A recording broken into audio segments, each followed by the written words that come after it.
Welcome back to Harvest Man. Welcome, welcome. Well, I'm here today. Um, Wanted to share the dream that I told you that I had on March the 10th.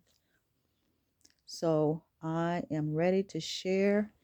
And anybody have anything that they want to elaborate on, or to share, or if they feel like they can break down some of this dream? It's in different little pieces, and everything has a meaning in this dream.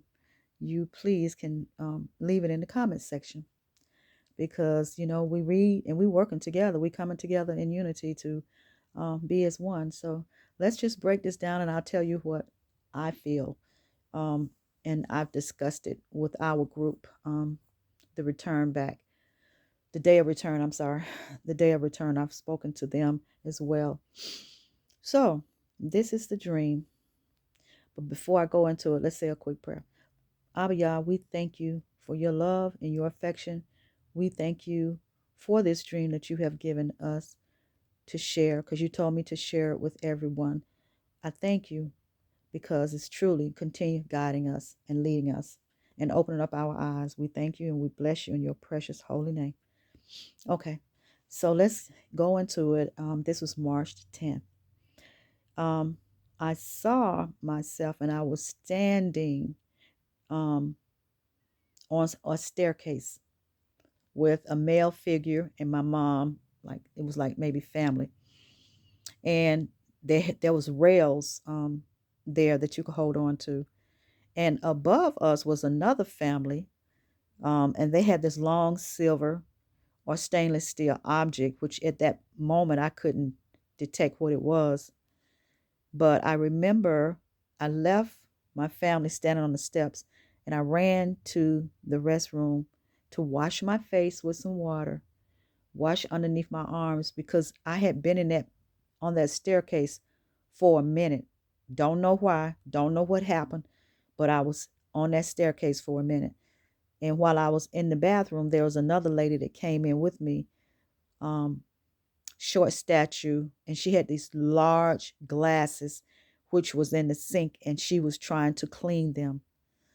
Um, as I was like at the bathroom, I remember seeing two sisters that was walking by, and they was walking by very swiftly. And one said to me, "You're not coming, sister? You're not coming?" But I didn't say anything. I went back to the staircase to get my family, and we came down. And as we was coming down on the banister, I had a green debit card in my hand, like the new debit cards that they're administering now. It's a lighter color green, not a darker color green, but it's a lighter color green. And I had it in my hand, and we was trying to get everybody down the stairs, and I dropped the card to the next floor, which there's a big opening where the balcony is, and I dropped it trying to get down the staircase. And as I looked up, I saw the family that was standing in front of me going upward with a casket, and it was a stainless steel casket. And I was trying to figure out the stainless steel casket, what was significance of that. But we'll come back to that. So the card fell out my hand, and it dropped down into an office. On the left side was a Hebrew sister sitting at a desk. On the right side was an L-shaped desk, was a Gentile, and it was a male. And it fell in his file paperwork, but it didn't go down into the bottom where he couldn't see it. It was sitting up high on top of the paperwork, like it had priority, and it was standing up high. So I went down to the front door, me and my family. And at that point, it changed from my family to um, another family member, because outside of the building was raining, and I had a red umbrella. So I let the red umbrella up, and it didn't belong to me. I think it belonged to one of my family members, but I walked through the door and I had the umbrella up, and we was walking, but I couldn't see her, but I know she was walking with me under the umbrella. I looked to my left, and it was still raining. There were three family members and looked like children, young children, up under a tree, and I knew they were my family members. And I walked on to where the door was, where the guy sitting, where I was going to pick up the debit card, the green debit card, and I woke up.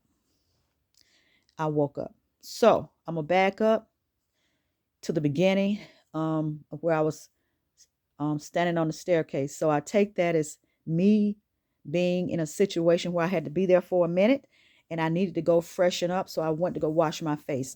So me washing my face in cold water or just water means, to me, I take it as being the spirit, washing it in the spirit of power and might of Yah's spirit.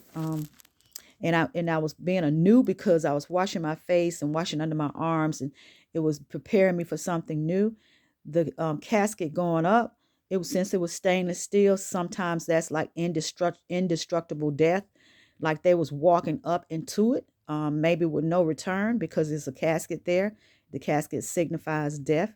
The lady in the bathroom signifies a better vision, can see clarity. She was cleaning those huge, gigantic fashion glasses. The lady that was walking by me seemed like she was in a hurry to get out and to walk and to leave.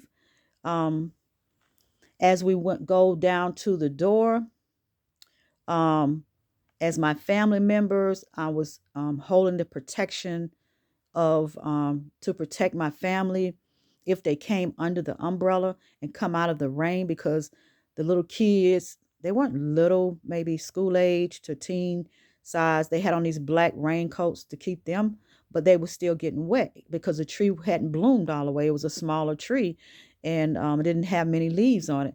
So they did come over underneath the umbrella, and it was the red umbrella. To me, I take that as the covering of Abba Yahuwah. And by me heading to the door to get my card means that we're heading in that direction. So as I woke up, I heard, when I stood up out the bed, I woke up and I heard, your money, get it off your card quickly and now.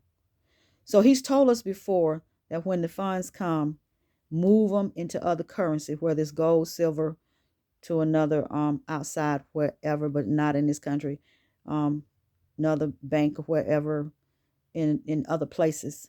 But you have to do it swiftly, ASAP.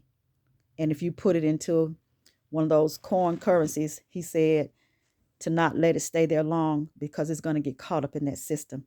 So to me, he's still talking reparations. And just know, when you get it, you got to move fast. Move fast. And he's already told us to start looking of where to place it. Looking ahead of time. He told us that we can use shillings if we want. You don't have to, but it would even be changed out of that currency. But start looking on where you're going to place your funds. Then he said that everybody is not going to receive it, but many, many, many will. So that is my dream. I thought it was a great dream, and he had told me to share it with everyone. Share it with everyone. And if anybody want to make comments about the dream, if they want to add something to it, because I may not have it all correct. I'm not a great dream interpreter. I even had to ask people in the group, and everybody was, talking about what they thought it meant in the different portions of being in the staircase of waiting. And it could be waiting too for the funds, because we've been waiting. Me being in the bathroom with another lady came in to clean her glasses. And just, like I said, if you have anything that you want to add to it, please feel free to add to it. And so dreams are something else. But I want to just thank y'all for giving me that, because he told me the night before that he was going to give me a dream. And he did. He spoke, and it was in detail. It was a beautiful, beautiful dream. It really was. And I thank him for it. I thank him for the protection. So I can already see that it's moving forward, because with the children being up under that tree, to me signifies my family. And one of my family members yesterday which was on Thursday. I think that was the 12th. Um, we conversated and they are ready to make a move as well, because my whole journey coming back to America was to tell the children that it's time to go. It's time to go. You can't go without Yah, though. You got to have Yah in your life. He said, you come to him and ask him and he'll make a way. So walk with him, do your praying, and start fasting, and even fast even more now. And he will provide for you. Believe it. He loves his children. So I'm going to end it now. We're 10 minutes into this dream, in this video. But hold on to his own change of hand. It's going to be a lot of things going on around you, and you got to be ready. If you're not walking with Yah, it's going to cause a lot of chaos in your family and around you. But even if it's around you, you don't have to be in the midst of it. Stay inside. That's what he said. Stay inside. Don't be listening to the negativity and the naysayers about getting out in those streets. Okay, family, I want to say much love. Take care. Shabbat shalom.